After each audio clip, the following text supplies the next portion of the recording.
Bismillahirrahmanirrahim. Assalamualaikum warahmatullahi wabarakatuh. Minasan, ohayo gozaimasu. O genki desu ka? Semuanya, selamat pagi. Apa kabar? Saya harap semuanya dalam keadaan sehat walafiat.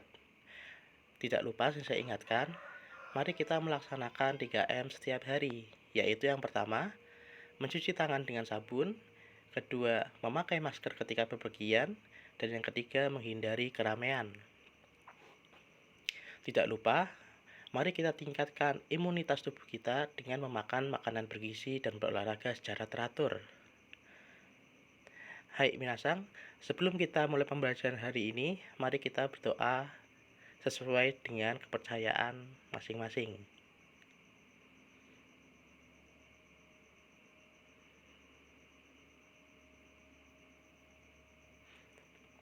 Selesai?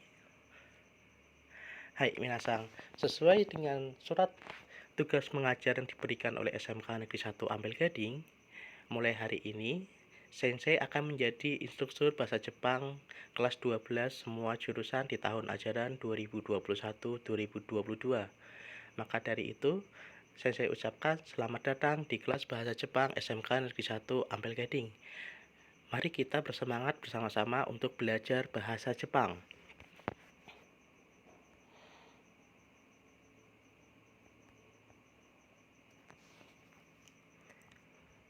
Tujuan pembelajaran bahasa Jepang kita hari ini adalah yang pertama, seperti dalam peribahasa tak kenal maka tak sayang, maka mari berkenalan dengan Rizal Sensei. Yang kedua, mari kita berkenalan dengan ciri umum bahasa Jepang. Yang ketiga, mari kita mengenal huruf yang biasa digunakan dalam bahasa Jepang. Dan yang keempat, kita akan mengenal huruf hiragana dan katakana.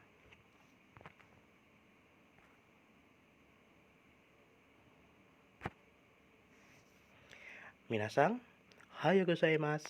Hajimemashite. Watashi wa Fahrizal Agus Widodo desu. Rizal Sensei to yonde kudasai.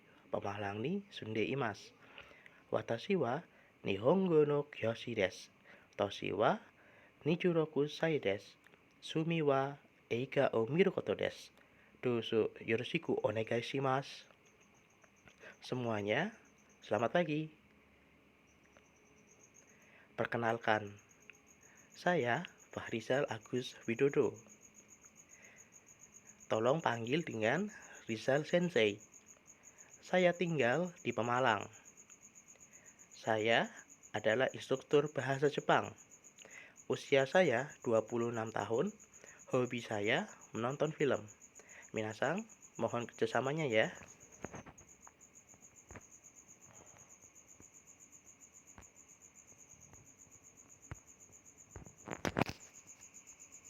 Hai minasang, ini adalah profil saya. Nama lengkap saya adalah Fahrizal Agus Widodo. Alamat saya di Sumberharjo, Pemalang. Saya lahir di Pemalang pada tanggal 13 September 1995. Saya sudah menikah dan memiliki 1 orang putra. Saya juga alumni SMK Negeri 1 Ampel Gading tahun 2013 jurusan TKR. Saya pernah bekerja di perusahaan iMetal Teknologi sebagai siswa magang. Dan saya pernah bekerja di Panasonic Indonesia Device Batam sebagai production assistant. Untuk saat ini, saya bekerja sebagai instruktur bahasa Jepang di LPK Mamoru Jisuse Center dan Mutiara Pratama Gakko. Minasang, apabila ingin berkonsultasi kepada Sensei tentang magang ke Jepang, minasang bisa menghubungi Sensei di nomor WhatsApp yang ada di profil Sensei.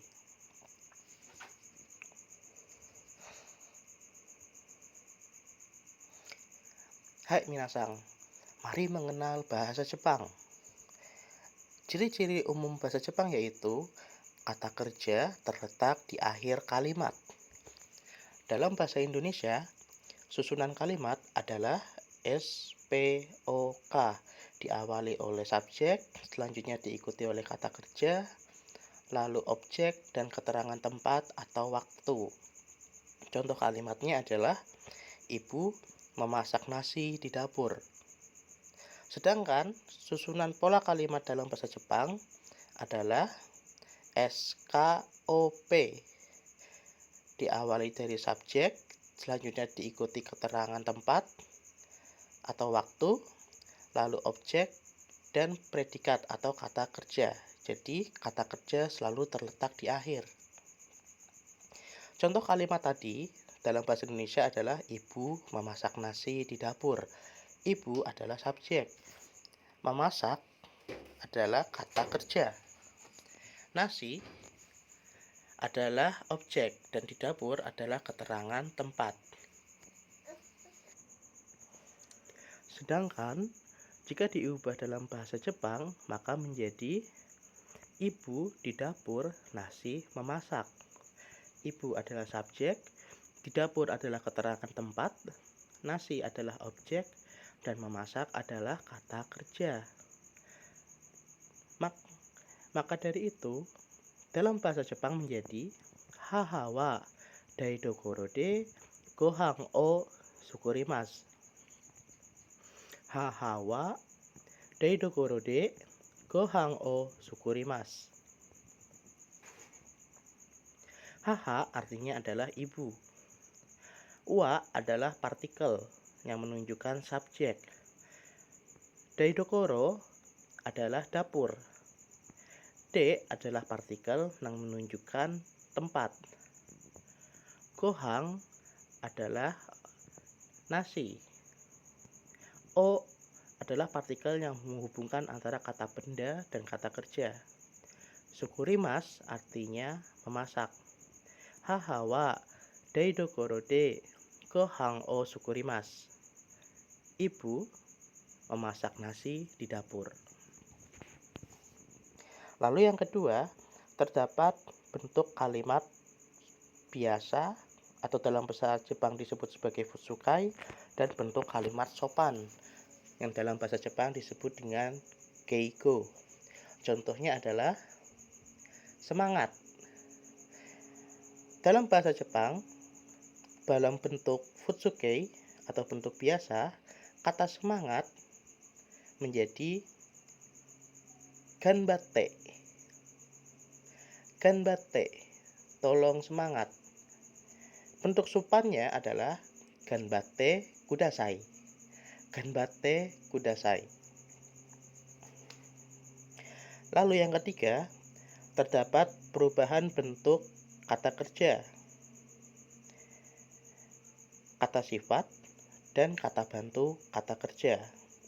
Contohnya adalah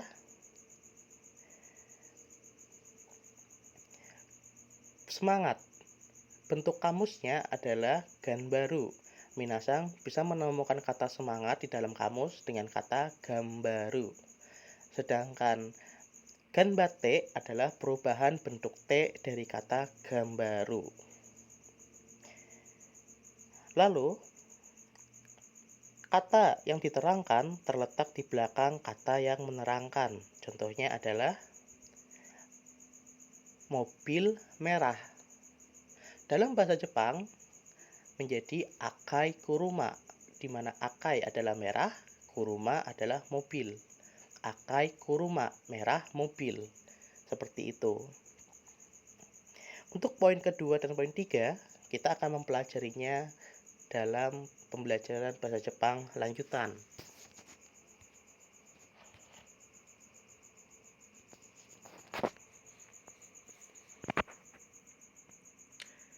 Selanjutnya, mari mengenal vokal dalam bahasa Jepang.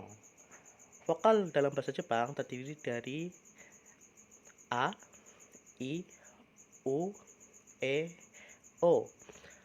Satuan bunyi bahasa Jepang disebut mora. Satu bunyi meliputi vokal atau gabungan dari konsonan dan vokal, seperti ka, ki, ku, ke, ko, ta, ci, su, te, to, dan lain-lain. Gabungan konsonan dan semi vokal, seperti kia, kyu, kyo, dan konsonan rangkap, contohnya jiketto. Selanjutnya ada bunyi vokal panjang. Ucapan bunyi vokal panjang, panjangnya 2 kali panjang vokal A, I, U, E, O. Contohnya, oka-sang, Atarashi. Q. One-sang. Toka. Saya ulangi lagi. Oka-sang. Atarashi. Q. One-sang. Toka. Perlu minasang perhatikan, bunyi vokal panjang dan pendek membedakan makna atau arti.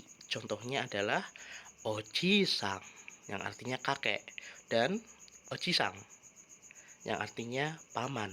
Oji-sang kakek, oji-sang paman. Maka dari itu, perhatikan panjang dan pendek vokal dalam pengucapan bahasa Jepang. Bila ada contoh O, dilafalkan O. Contohnya hikoki. Bila ada tulisan E, dilafalkan E. Contohnya eiga.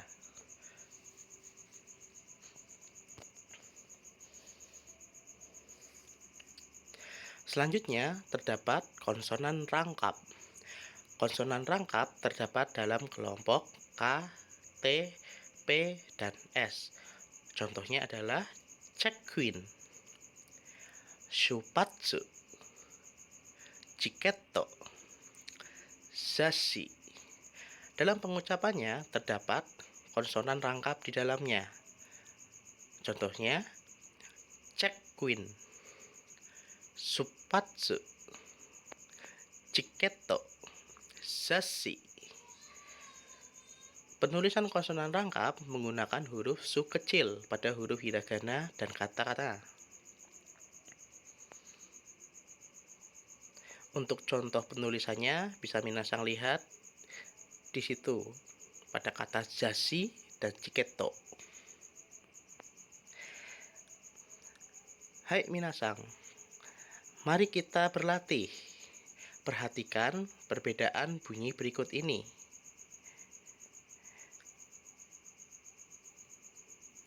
1. Bunyi vokal panjang dan pendek.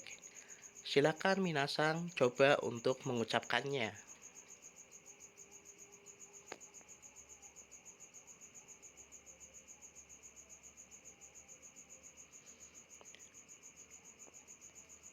2. Bunyi konsonan rangkap. Silakan minasang coba mengucapkannya.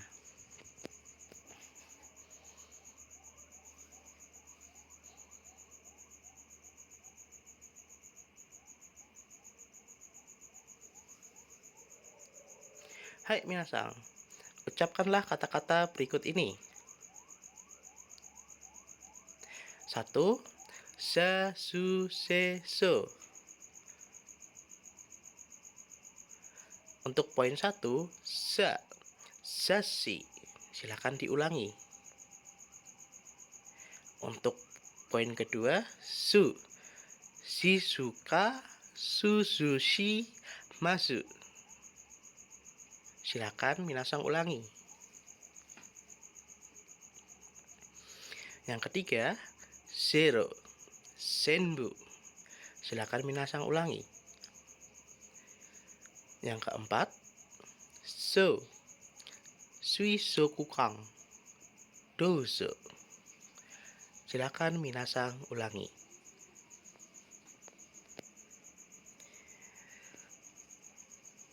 Untuk yang kedua, poin 1, shi, shigatsu, asta, oishi, nishi. Silakan minasang ulangi.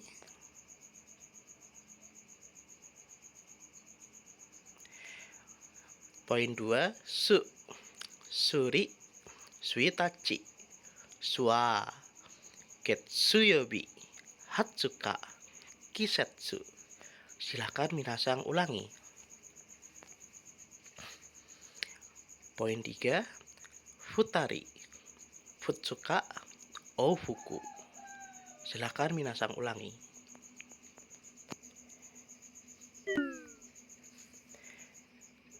Yang ketiga, bunyi semivokal.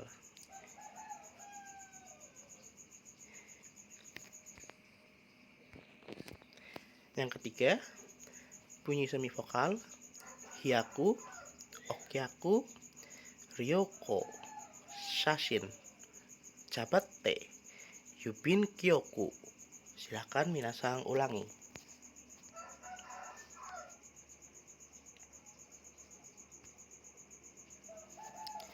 Hai minasang. Selanjutnya, mari kita mengenal huruf atau aksara bahasa Jepang. Dalam bahasa Jepang terdapat 4 jenis huruf, yaitu hiragana, katakana, kanji, dan romaji. Hiragana dipakai untuk menulis cara baca kanji, partikel, dan kosakata dalam bahasa Jepang, yang berupa kata kerja, kata sifat, dan kata benda. Sedangkan katakana dipakai untuk menulis serapan dari bahasa asing. Sedangkan huruf kanji mewakili satu atau lebih makna dan memiliki beberapa cara baca. Selain 3 aksara tadi, kadang-kadang aksara romaji atau huruf Latin digunakan, tapi pemakaian romaji tidak umum kecuali pada papan reklame atau penunjuk jalan bagi orang asing. Jika 4 jenis aksara tersebut dipakai dalam contoh kalimat, bisa dilihat di contoh di bawah. Rizal Sensei wa SMK Negeri 1 Ampel Gading no Nihongo no Kyoshi desu. Rizal Sensei Rizal ditulis menggunakan huruf katakana karena merupakan kata serapan dari bahasa asing. Nama orang asing di Jepang ditulis menggunakan huruf katakana. Sensei ditulis menggunakan huruf kanji. Wa itu adalah partikel, sehingga ditulis menggunakan huruf hiragana. SMK Negeri 1 Ampel Gading ditulis menggunakan huruf romaji. No adalah partikel, jadi ditulis menggunakan huruf hiragana. Nihongo ditulis menggunakan huruf kanji. No ditulis menggunakan huruf hiragana. Kyoshi desu ditulis menggunakan huruf hiragana. Rizal Sensei wa SMK Negeri 1 Ampel Gading no Nihongo no Kyoshi desu. Artinya, Rizal Sensei adalah pengajar bahasa Jepang di SMK Negeri 1 Ampel Gading.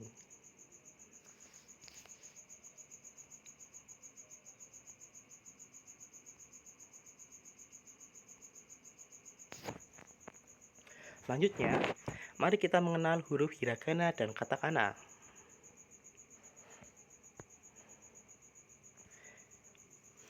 Huruf hiragana dipakai untuk menulis kata-kata yang berasal dari bahasa Jepang asli.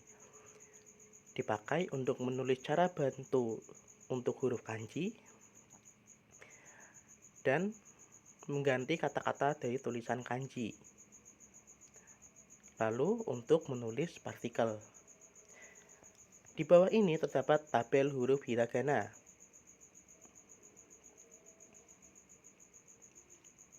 Huruf hiragana terdiri atau disusun menggunakan huruf vokal.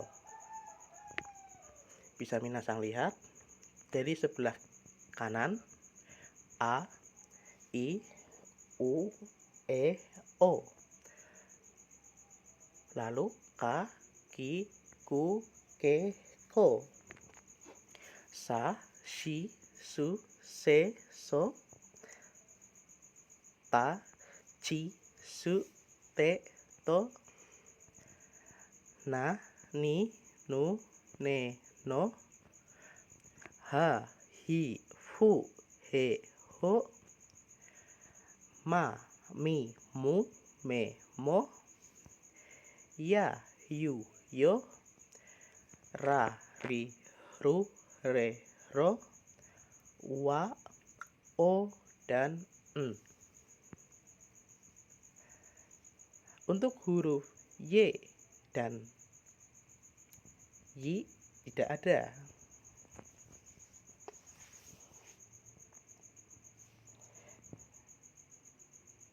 Minasang, kita akan mempelajari huruf hiragana lebih lengkap pada pembelajaran selanjutnya.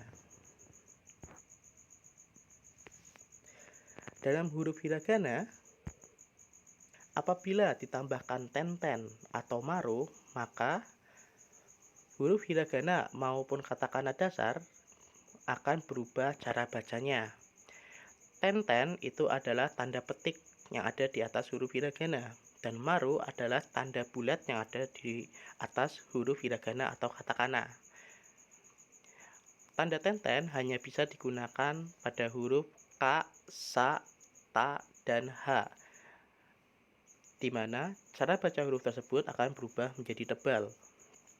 Contohnya, K menjadi Ga, Ki menjadi Gi, Ku menjadi Gu, Ke menjadi G, dan Ko menjadi Go.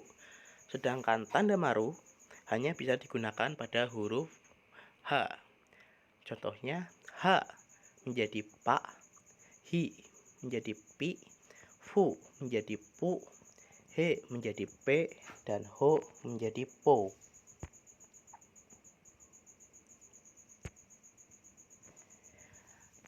Selanjutnya, dengan menggabungkan huruf ya, yu, yo dengan huruf utama hiragana, maka dapat membentuk vokal atau huruf baru. Penulisan ya, yu, yo ditulis setengah dari ukuran normal atau disebut dengan ya, yu, yo kecil. Dan ya, yu, yo kecil hanya bisa digabung dengan huruf vokal i pada kolom huruf hiragana standar. Contohnya, Ki bertemu ya kecil menjadi Kia, Ki bertemu yu kecil menjadi Q, dan Ki bertemu dengan yo kecil menjadi Kyo, dan lain-lain.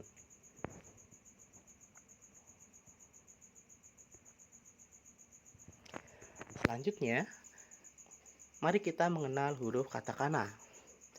Huruf katakana digunakan untuk menulis kata-kata dalam bahasa asing, seperti nama negara, nama orang asing, dan kata serapan dari bahasa asing lainnya. Katakana juga bisa digunakan untuk memberikan tekanan pada suatu kalimat.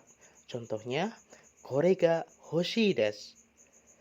Artinya, mau yang ini. Kita memberikan tekanan pada kata ini, maka ini ditulis menggunakan katakana. Korega hoshi desu. Seperti itu.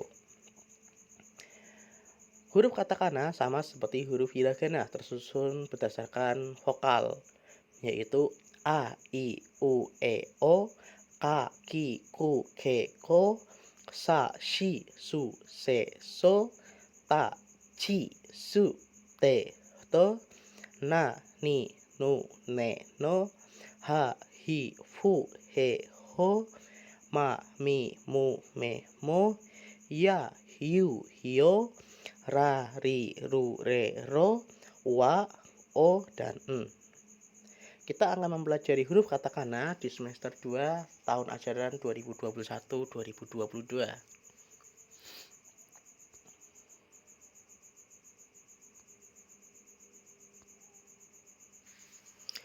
Selanjutnya, sama dengan huruf hiragana. Huruf katakana dapat ditambahkan tenten ataupun maru. Dan ya, yu, yo kecil. Cara bacanya pun tidak berubah. K menjadi ga, Ki menjadi ki, Ku menjadi gu, Ke menjadi ge, dan Ko menjadi go apabila ditambahkan tenten. Lalu H menjadi pa, Hi menjadi pi, Fu menjadi pu, He menjadi p, dan Ho menjadi po bila diberikan maru.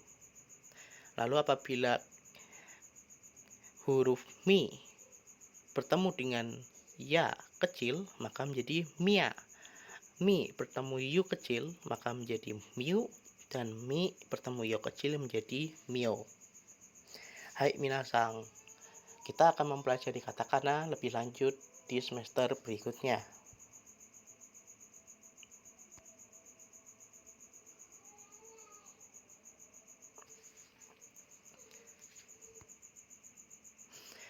Hai minasang, kyou no chūkyū wa kokomade desu. Kite kurete arigatou gozaimasu. Mata raishu onegai shimasu. Pelajaran hari ini cukup sampai di sini. Terima kasih sudah mendengarkan. Sampai jumpa minggu depan. Minggu depan kita akan masuk ke pembelajaran yang pertama, yaitu mengenal aisatsu dan huruf hiragana. Sampai jumpa minggu depan minasang. Terima kasih. Wassalamualaikum warahmatullahi wabarakatuh.